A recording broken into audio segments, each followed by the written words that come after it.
Well, this is Hello Chaos, a podcast for founders really in the thick of it. The messy middle is what we like to call it. The questions, the pressure, the chaos no one really puts on LinkedIn. There are no fairy tales here, just the real work of what it takes to start and build a business. Today we have on our show Ken Miller, and you're calling out of West Coast, Washington, correct? Yes, I am. Blaine, Washington.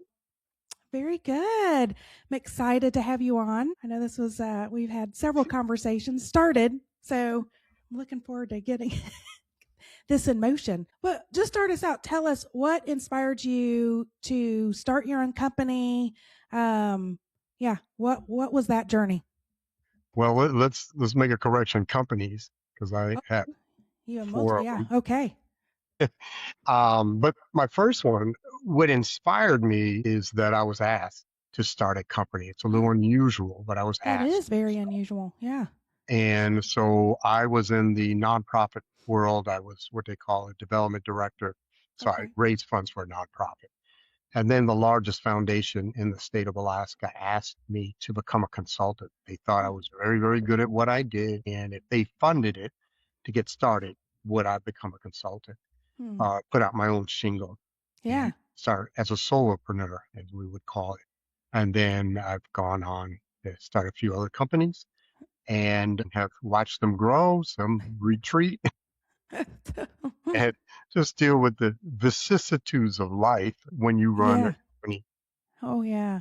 So let me ask you, so you, when you first hung that shingle, and then now as you've kind of evolved, multiple companies kind of got that, I call it the entrepreneurial spirit. What was that shift like? Was that was it what you expected? Were there any kind of myths that you were like, this is not what they said this was going to be like? Did you have any of those thoughts? I had feelings. So like many individuals that start companies or look to start companies. So there's a wide amount of individuals who are either listening or who are a part of this world who want to start a company, who want to start a business, to have their own business, let's call it. And then that gets very truncated or shrunk into the amount that start the business. Yeah. Then obviously that goes even smaller, those that are successful after 1 year. I like to use the 2-year mark. Yeah. You stay in the business for 2 years, the business you started. So my great feeling on the first one, because I did not come from this background, was fear.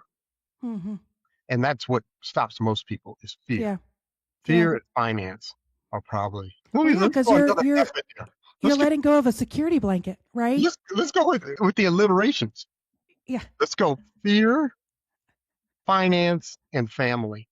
Yeah. And when you say family, what do you mean by that? Well, I'm talking about your partner who does not want you to give up the paying job. Right. Okay. I mean, it's or security the family. of it's that paycheck, but also the insurance, the benefits. You all of the above. You lose that parachute. The other one is this. Many times when you go as a solopreneur, you don't have an office. You're at home. Right. And she or he goes off to work, and you're still in your pajamas. Right. And they're like, and as you know, many times in the beginning, there's not a lot of income coming in. Right. That to go against the expenses most of the time. I mean, because you're investing in the business. Right. And you're putting in sweat equity into the business. And you're also, most of the time, you're putting in finance into the business, either saved or borrowed, or angel investor, whatever it may be, to get the business off the ground. And the other individual is going off to work, working 8 hours, bringing home their paycheck every 2 weeks. And they could have a concern unless that conversation happens up front and you get buy-in. So that's why I say family, finance, and fear. And also with that, the hours as you start building, they're not a normal 8 to 5. No, typical. Never has been for me. There are weekends. Sometimes you're doing things in the evening because it's just that corporate structure at the beginning doesn't exist. You're doing whatever it takes. I'll be honest with you. I think a lot of people don't have the discipline. 8 hours is a long time on one thing. I've really learned this with my newest company, Evolution. Yeah. It's a long time if you're just doing one task and or just doing one thing. Individuals also need to find out as a solopreneur, what are my best hours? Yeah. I told you this morning, I was doing a podcast at 6 a.m. Yeah. But I'm usually in the office anywhere between 4:30 and 5. I love the mornings. No emails, no phone calls. And then I'll work until maybe 2 or 3. And I work usually 6 days a week, even though I've been very, very fortunate to be successful financially. But I love what I do. Yeah. So then it's not really work, right? It's not really work. No, it's just, isn't. Yeah. It's a game. Yeah. For me, this is the whole thing called game theory, but it's a game. And can I do better? Can I get more clients? Can I get more service? Can I be better value added? And I'll continue playing the game for a few more years. And I'm already thinking about and this is something, that individuals have to think about. How do we retire? If you're an entrepreneur, how do you exit out? Yes, exactly. So the first, your first job was continuation, I guess, consulting in business and development for nonprofits. What does Evolution do? So Evolution, this is interesting. We would call it origin story. Yeah. So I mentor Black men all over the country for free. And I have gentlemen all over the country. And one of my mentors was talking to me about his VA, his virtual assistant. And I'm like, okay, great. I know what they are. I've heard of them. Right. And, Indeed, Upwork, very, very familiar, excuse me. And he said, yeah, I have 4 of them.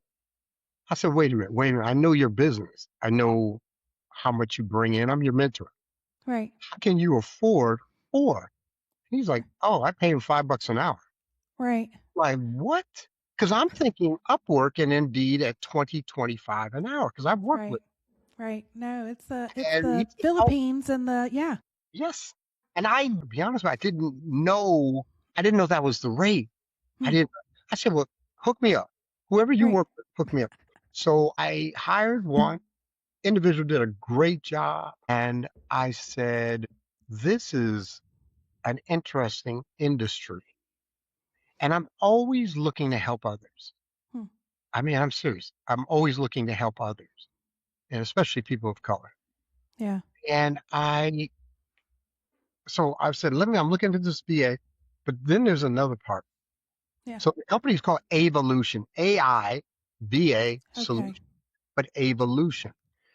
I had a gentleman, I was on a board of a national organization, association, and he was doing quite a bit in AI.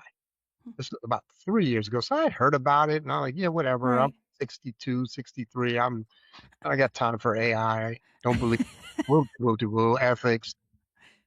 And then he told me something about it.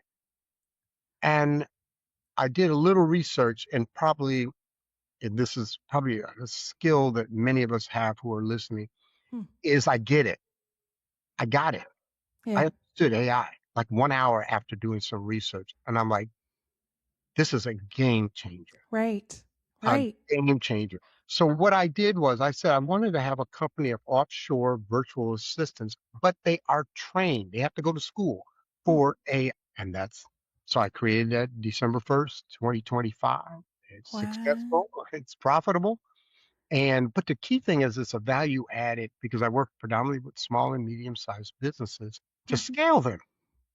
And I teach this from the stage. There's only so many ways to scale because as a solopreneur, you're pretty much going to max out at about $250,000. Yeah. To be honest with you, and bookings and growth. Because I can just run the hours. I'm not going to go on for that. But it's about $250,000. So how do we get but also you can't accelerate if you're focused on things that either you're not good at and or things you really shouldn't be focused on as a, so that you can focus on other things. Right. If you're doing social media, you're wasting your time. Right. Okay. I mean, you are wasting your time. But if you can get somebody for $6, $7, $8 an hour doing it, and that's the only thing that they're doing, right, it's a game changer. It's right, believe me. So anyway, the object is to work with individuals that want to scale their business, because in the end, as an entrepreneur, solopreneur, business owner, you only have capacity in two things. That is it. And that is time and money. Time and money. And if I'm making the amount that I make, and I'm a very, very open person, I bring home 700,000 a year.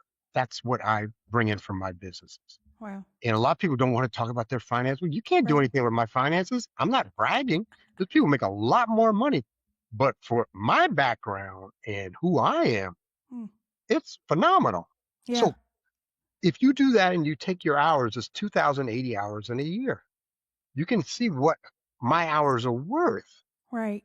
So if I'm spending 15 hours or 10 hours or 5 hours a month on social media, and I can pay somebody $150 to do it, it's a no-brainer. Right. And so I have to do quite a few different things, and yeah, I have for myself now. I love this conversation because it's funny. When we coach, small businesses, we always you have to think of hours differently and what is your value. So if I'm billing at $300 an hour, that's my rate. Then why would I do work that I can outsource for $5, $10, or even $25? It's not even. The 25 is tough though for solopreneurs.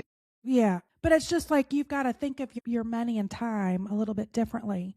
And it's interesting, and then we work with I would say smaller, medium-sized businesses. And I don't know what the mindset shifts of, because what happens with people, then they're like, oh, I can't outsource this to, I need to hire these people. I need to have employees. And I'm going, why? You can't fulfill 2,000 hours of that person's time to do social media. Why would you hire that? But it's marketing. We'll just call it marketing. It's it's just this weird shift of, I think entrepreneurs get it. We're more nimble that way. We see the ability to go, how do I manage? We see it's 2,000 hours, but I can tell you, I've talked to so many CEOs or just the C-suite executives who have never even thought about what the hours of a full-time person is. And then how do you manage that? How do you fulfill that time? It's that's just not even I don't know. It's just funny to me that those that don't start in entrepreneurship or never, and they're just kind of, in corporate environment, the immediate reaction is, I need to hire and put them in, regardless if they're, well, that task should only take 10 hours a week. What are you going to do to fulfill their 30 hours? The rest of and they look at me like, 2,000 hours is not isn't that what it takes to do, whatever. They're going to manage my website. That's not a full-time. It's not even 10 hours a week. Right. So that's one of the other things that I made sure from the beginning. So my clients purchase buckets, 10 hours and buckets of 10. Right. And many times what they'll do is they'll start off with 10. So let's say it's 10, it's $8 an hour. That's what my rate is right now. It's $80 a week. Okay. I cannot eat, my wife and I, for less than 80. I'm telling you, I'm halfway decent. I'm not talking Denny's, but just a halfway decent meal. Right. Okay. We went to Kentucky Fried. It was $55. Yeah. Okay. So what I'm saying is, for $80 a week, and I'm not trying to sell anything to anybody. Oh, no. Yeah. But I'm just wanting people to start thinking. That's if you're an hourly rate, if you're 300 hours, or if you're selling a product at just think of that, of the return's going to be there. Yeah. And so what happens is I tell most of the people that come on, I actually have a person that does onboarding for the company. And, I say, start off with 10 hours. Yeah. And now I have people, because they've done the 10, they see it works, and then they added another list of tasks, and now it's 20 hours, or I need 40 because I want them to do this, this, this. And I'd say, okay, but Yeah. you started at 10, but now that you understand it and you were good with the 10, if you want to, get more hours, we have the BAs. Right. That's not, and they're trained and they are effective. So there's a model in business, and it's called learn, do, delegate, automate. So everything that I either teach or provide, I learned. I know AI well. Okay, let's go there. Then I did it myself, used the LLMs, AI image, AI audio, AI video, and basic automation, because I have people that do the automations for me Right. now. So I learned it, and then I delegated, and that's what the VAs do. And now we're doing more and more automation, which is AI and codecs and programming and vibe coding and all that. And that's the level. level. And what it does, again, you're one individual that now has the ability to X, 3X, XX your output, and also literally your income and Right. your margins increase. Yeah. How have you recruited? Like, how are you finding and vetting them? And I'm just super curious I have that. a VA. So Yeah. how You it have a works VA. is, and I can give you the whole history of Yeah. offshore virtual assistants. I'm not, but it started in the early '80s, and it was mainly outcall Yeah. services. AT&T and it would do these outcalls. That's right. What they originally was, a lot of it was Eastern Europe, coming off of the communists or the breakdown, but it's because they spoke English, many of them. And then the number one country by far is the Philippines. Yeah. All of which is just still blows me away, all of my VAs are college educated. They all speak English, and I start them off at $4.50 an hour. And I have 450 people that want to work for my company. Wow. 450. That's how the difference between when I first started, it blew me away. I was not. Was that like a big aha for you of like, incredible. Okay, let me just, let's recruit a few and let's see how, and then like, how did that happen? Like, how did the word get out? How did that explosion? Well, people always looking what's going to make you more effective. Yeah. And again, companies especially in the 80s and 90s, offshore manufacturing and offshore what we call behind the scenes or back office work. Right. The key thing is, can you speak English? Do you have intelligence? Can you speak English? And are you willing to work hard? And the thing is, I hate to say it, many times they work harder than because I've worked again with individuals, we'll just call them contractors in the United States. My upworks, freelancers, in the Indeed, I work with them, but these individuals are trying to feed their families on $4, and they can. Because my person told me, the first person I started with, he said, if I made 2.25, I'm good. And I'm like, what? Because I just didn't know the difference between the dollar. So you have Philippines for, let's go back office, outbound calling, social media, all that. And then the predominant for programming and IT is going to be India, Pakistan. And then I also have individuals in Ecuador. And the reason I have them in Ecuador is because they're the same time as East Coast. So, and plus I have property in Ecuador, so I've met people and they wanted to work for our company. What's been the biggest? So, I mean, the big aha of like, wow, this is a whole different way of working and thinking. What's been the biggest challenge with this business in comparison to the others? There's always challenges. Yeah. Always challenges. And there's a learning curve. And what I attempt to do, the beautiful thing is I've started other businesses. So my ramp up is pretty quick. Plus, I can use other platforms or resources I've already paid for and just bring them over into this company. Great. The biggest problems, there's problems with the offshore virtual assistant business. Yeah. And the biggest challenge is trust. That's what I was going to say. It's like, is that a big challenge of just getting people, I guess, feeling more secure? It's getting potential clients to feel more secure. And the way... Where do you think that is? Is that a fear? Yeah, of course it is. Okay. Person's 3,000 miles away. How do I know I can trust them, let alone you? So in the beginning, many, and still are, my clients are people who know me. They trust me. They've been with me for 10, 15 years in different, avenues. And then, but the person like listening who doesn't have an offshore VA, listen, why don't you? Yeah. Why don't you? And this is a rhetorical question. I'm not obviously to you, but why? But one of the main reasons you don't trust them. You don't understand or trust. And then the second thing is most people don't know how to work with a VA. Yeah. Literally. In fact, I'm still working on that a year later, setting up how and then teaching it from the stage. Yeah. I have a presentation I'm going to be making hopefully later on this year on how.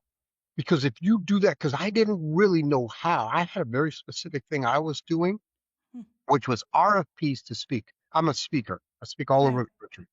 Well, to speak, you have to do what's called a request for proposal to speak. You'd submit. There's associations out there I could speak for. Okay. But let's say I want to narrow down to 500. That's a lot of RFPs. Yeah. And so we used the VA. But I had to learn, so I had that very specific, and then I've moved over to social media, digital, website, blogs, calendar, podcasts, all that. Right. Okay, and my VAs handle 90% of that, 95. But I had to learn how, and for a new person coming in, how do you task? Because it's about tasks. Mm-hmm. It's about tasks. What are the tasks? How much time will it take? And I know pretty much how long it takes to do social media. Yeah. You can do all of your social media in under 10 hours easily because we've automated so much. We use Taja AI.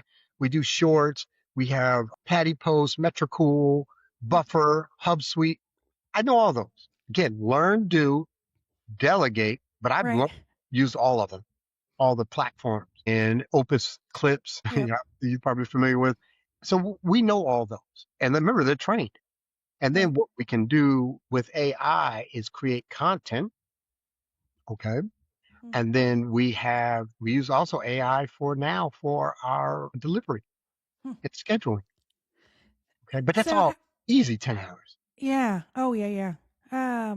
You touched on the biggest thing that we see and we hear from founders, but also just like business owners, executive leadership, we struggle with letting go of control. And especially with if you're not used to like an assistant and then a VA on top of that to be, virtual, what is have you found like a breakthrough of like, how do you coach? How do you tell people the best ways to delegate? So two things. It's not pushback, but it's just how I think. Yeah. We don't struggle with control. We struggle with fear. We struggle with the emotion. We just call it control. But what it is, you're scared. Yeah. You're scared. I may lose the business. I may lose the ability to understand why the business is doing X, Y, Z. That may be in a negative connotation because I'm not in there every day doing X, Y, Z. Okay. Right. So what we're really struggling with is emotion, because rationally, it makes all the sense in the world to have a 10-hour, $80 a week VA.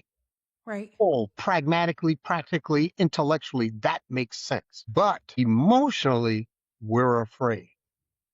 Okay. Yeah. For some of the reasons I've mentioned. And so one of the things when I'm talking to, and I'll be honest with you, I rarely do this. I have a person that does onboarding, one of my VAs. And I have a VA that runs the company. Runs the company.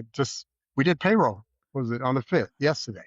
and I see the payroll when it comes through. We use Wise, but she does it. She takes in the money and distributes the money, and then distributes my profit when I so desire. Okay, so my business runs itself. Right. And she does the marketing, and when you're not in the business, you're running it. Like you're just overseeing. Right. I'm the one who pays the taxes and has the name on the paperwork. Is pretty much all I do. And then if there's a concern, Adam, we're dealing with humans. We're dealing with humans. And so I've had concerns and I've had some challenges, but very little. How did you to build that trust or train, people that are virtual? They're trained. So I have an individual who is head of education or head of training. So remember, these individuals are not AI trained.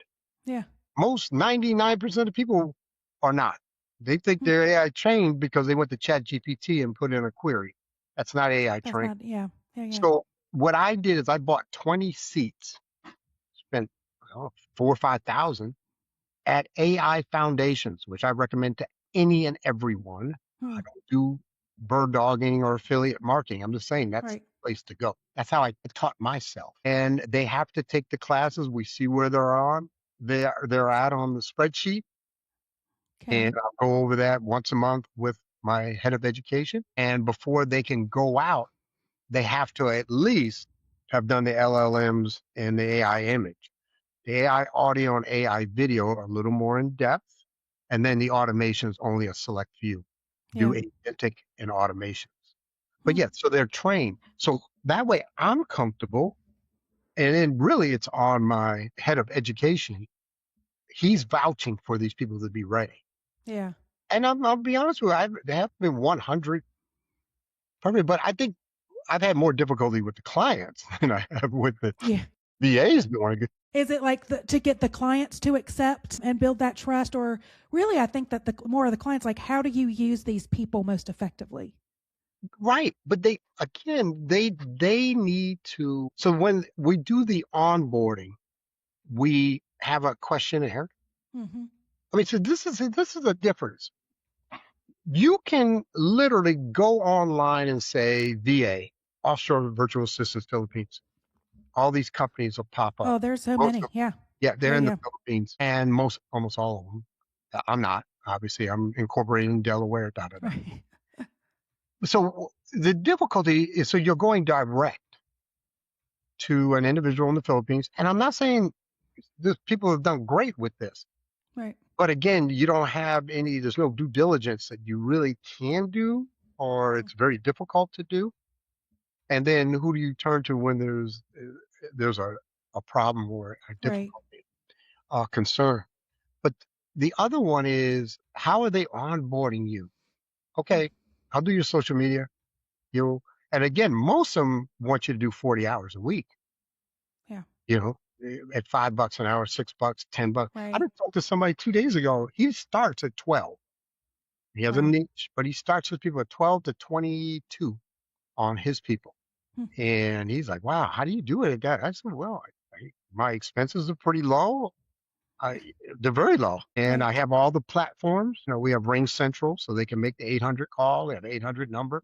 That's only 400 a year. I get to go into the infrastructure. Right. But my expenses are probably total maybe 2,000 for the business. For all the tools. Yeah, all the tools. But I had to spend maybe 10,000 looking at different tools. Oh, yeah, to get to the tools, especially in year 2. Because remember, this is something I mentioned earlier. It's 2 years. And I recommend people who are, as long as you can, give yourself 2 years and then see where you're at. And this is one of the most difficult parts. Then you have to really audit the business and yourself. Yeah. Okay. If you could change 2 things about your business today to accelerate it, what 2 things would you change? If I could change 2 things, I would. Great question. Let me think about that for 1 second. Yeah. Before I give a cogent answer to that. And I'm talking about evolution. I'm not talking about my other businesses because we haven't really discussed them, which is fine. If I could change 2 things, number one, I would speak more about the business on stages. And I've done it on a couple. I've been at some consulting conferences. I'm trying to go to a speaking conference to talk about it. And it's about how to use one. I don't care if you work with me. I just want your success. I'm cool. Right. But just as a category of get comfortable with this. Yes. The use of virtual assistants. Delegation. Learn, do, delegate, because we're going to move to automate. We're in a hybrid model. My company is a hybrid model of the delegate and automate. I'm doing both. If you knew what Taja AI was and how that works, if you knew some of the automations and agentic that we do, you could see we're moving. And I told my people a year ago, our job is to put you out of business. And I said it in a funny way. Right. Because I said, we've got a few years, but that's anything you can do to help to automate this, let's do it. Yeah. Let's do it together. Because I keep giving them raises and pay and all that other good stuff and bonuses and all that good stuff. So that's number one. I would teach more from the stage. And then number two, if I could, I would hate to even say that, I would market more, but I sort of don't want to. I don't market more to gain more clients or market more. Okay. Yeah. You see, I'm not saying that with a lot of enthusiasm. And I'll explain why, Jennifer. I am 63 years old. I have a beautiful house here. I have a beautiful house in Ecuador. I have another condo in Ecuador. I'm in a financially good place. Yeah. My thing is now, what can I do to give out? And one of the things I told this company, I said, what I'd like to do is build this large enough and then give it to you guys. Yeah. Like I already have someone running it who's over there and give it to you guys. Because the income is 1/100th of what I make in my other companies. I don't make a lot of money off of this business. What are your other businesses? So I have a business that does consulting for fundraising for nonprofits. I have a business that just writes grants for tribes and tribal entities across the country, 550 tribes, pays very, very well. I have a company that writes books. I have 3 more books coming out this year. And I have a company that does speaking. It's me, I'm the client. That's you. Yeah. Ken Miller Speaks. I have all websites for all these. Yeah. I have a company that does rental I have a property management in Ecuador. Yeah. So what's the most rewarding for me or for the end user? For you. For me, speaking. 100. Speaking. If you could do that all the time, that's where you would place your joy. I love doing podcasts. Yeah. I love sharing truth. Yeah, I did 93. I thought it was 92, but I did 93 podcasts last year. Wow. I'm not going to do that many this year, but I love sharing. I don't share theory. I share what they call lived experience. Yeah. I share what I believe would help individuals, whether it's in life, health and wellness, business, AI, fundraising. I'm always looking to give out. And so Evolution almost sounds like it just was an extension of you were working with all these organizations and then it's like, how can we help? I think you can scale. Yeah, I start off very specific because I understand niche and unique selling proposition, all that good stuff. So my niche was RFPs to speak. So all of our early clients were individuals who were speakers. And I still get clients that are coming in as speakers. Yeah. Because we can do that is very time consuming for a speaker. Because what we would rather be doing is being on the stage or flying out to the gig. Right. Not the 5,000 RFPs. Sometimes we're not good at it. Yeah. Sometimes. Most of the time we're not good at it. Yeah. Okay. So that's where I started. Now we have people in all kinds of different backgrounds, literally all kinds of different companies and backgrounds that are looking for trust VAs that they can trust to give tasks. Yeah. I'm curious of Ken, you've had such a rich journey and really diverse of different businesses and all that. But what have you learned most about yourself through this journey, through being a business owner and starting other businesses. Yeah. The most important thing I learned is I can. I can. Yeah. Because most people go into saying I can, or I'm not sure I can, or maybe I can. I know I can. Yeah. I can literally start a business in anything I so choose. And I can almost guarantee myself I'll be profitable within a year. Because again, I have the model. Right.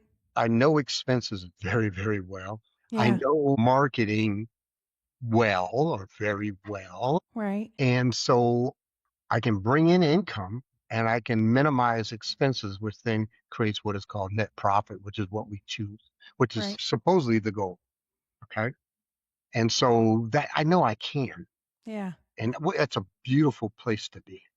I love that. That's a great answer and a good reflection. So, okay, here's what do you like most about yourself that you wish other people recognized more about you? That's a beautiful question, Jennifer. I almost got ready to cry. So I'm going to tell you why. So I want people to understand I am a kind and gentle man. That's what I want people to understand because I wasn't. And, I didn't go into my background, my story, but I spent 20 years homeless on the streets. I've been to prison 3 times. I spent years behind bars. Wow. I used to hurt people. And I am a kind and gentle man. I'm a good husband. I'm a good father or stepfather. I'm a good grandfather. I'm a good friend. And I'm saying this. It's my truth. Yeah. And I don't want to use the word proud. I'm glad I turned into who I turned into. Yeah. It didn't look like it was going to go down that avenue. So that's why I want people to understand. I'm just a kind and gentle. Anybody wants to get a hold of me? Yeah, I'll give you some contact information. Contact me. It's free. I'm not going to charge you. I'm not going to try to sell you on any of my businesses. What is your challenge, concern, or problem? And either I can do one of two things. I can potentially give you some solutions, or I can at least be empathetic to your state of being in the present. But I think also the inspiration of you can.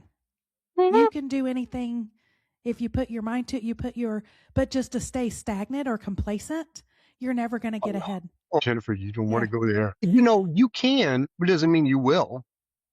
But you can. But you've got to get that mindset before you will. But there's something I've been talking about lately, which is called horizontal action versus vertical action. And so many people, and this is a good thing about the VAs, so many business owners are caught in vertical action. And people say, what is vertical action versus horizontal action? I said, I'll give you an analogy.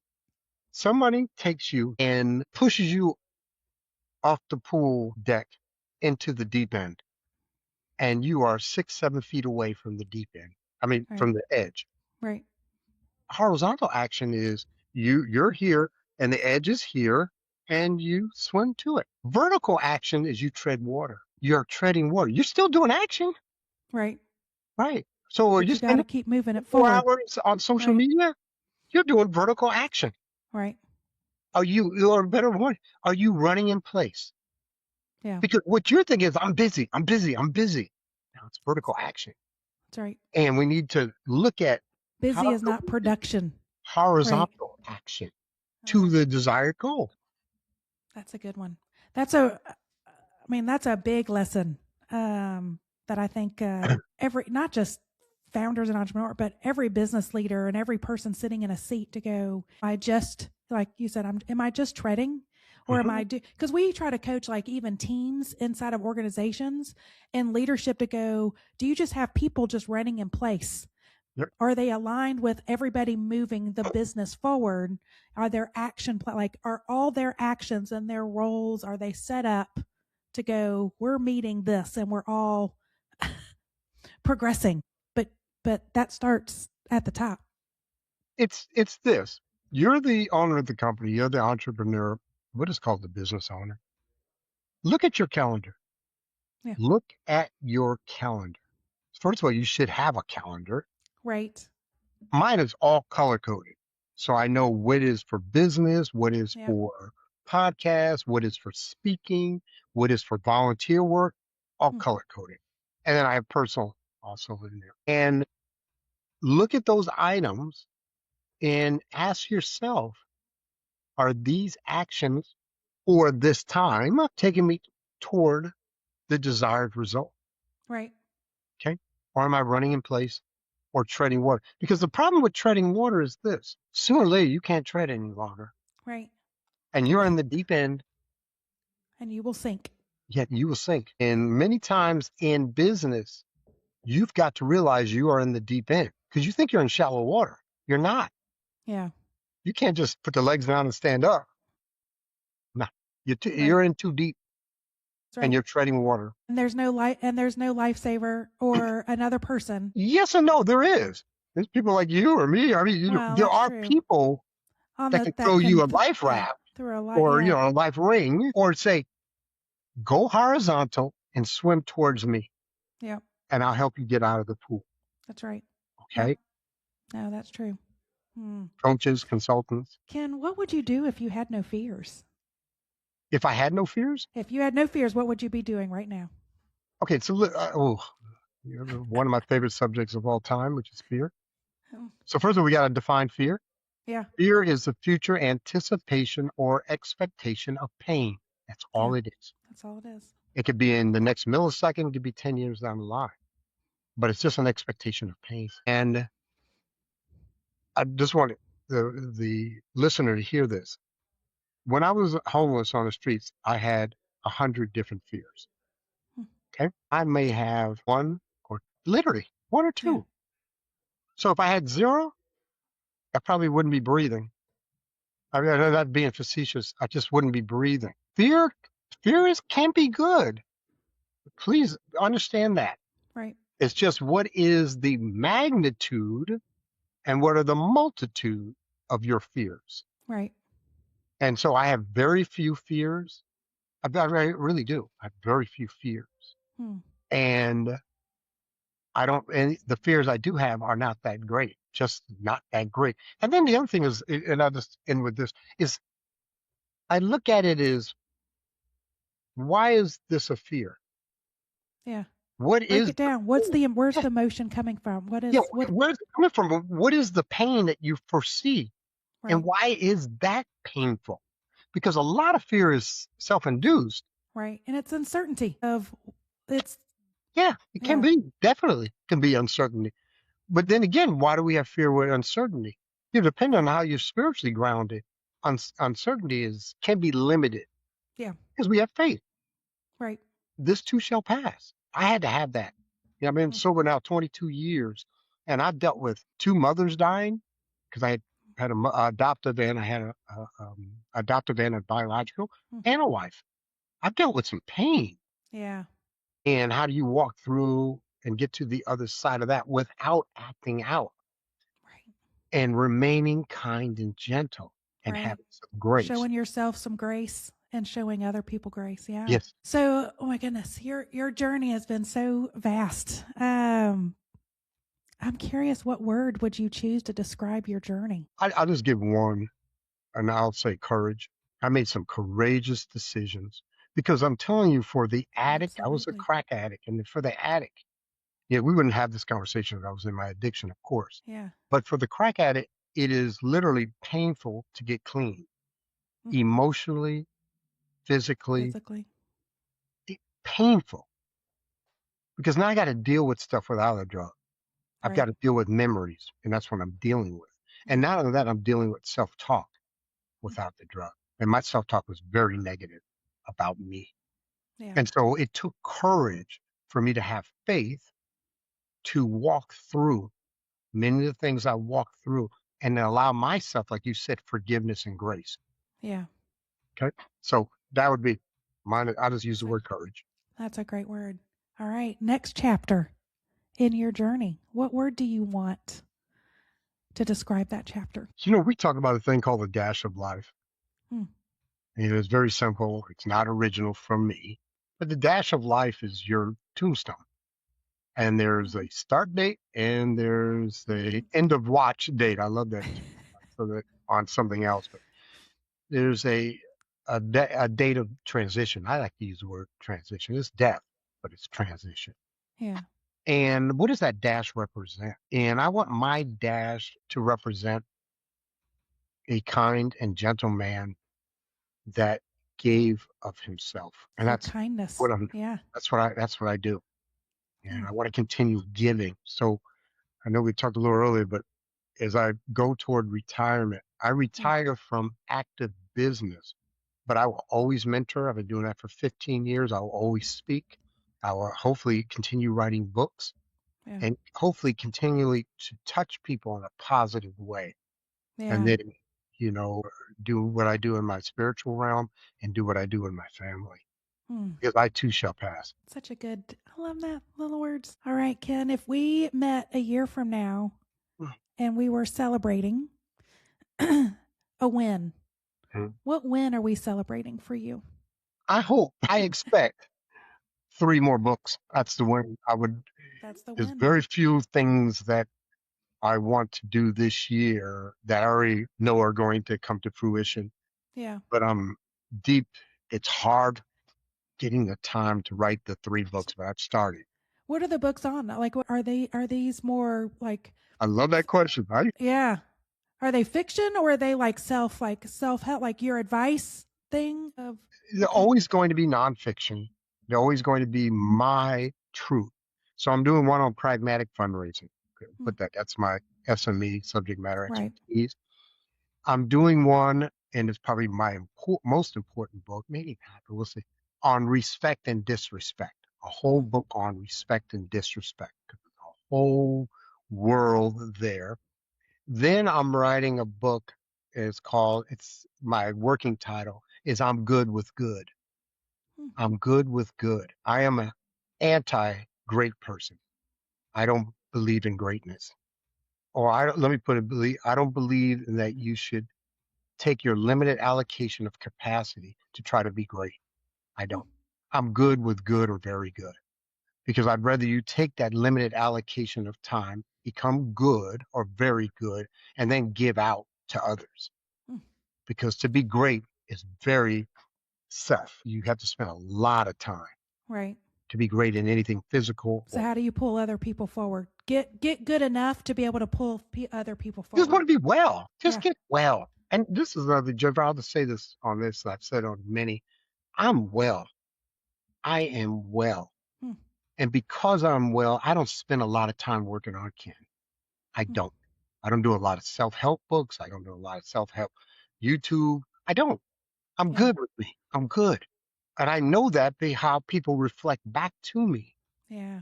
And because I'm good with where I'm at and I am well, I can give out.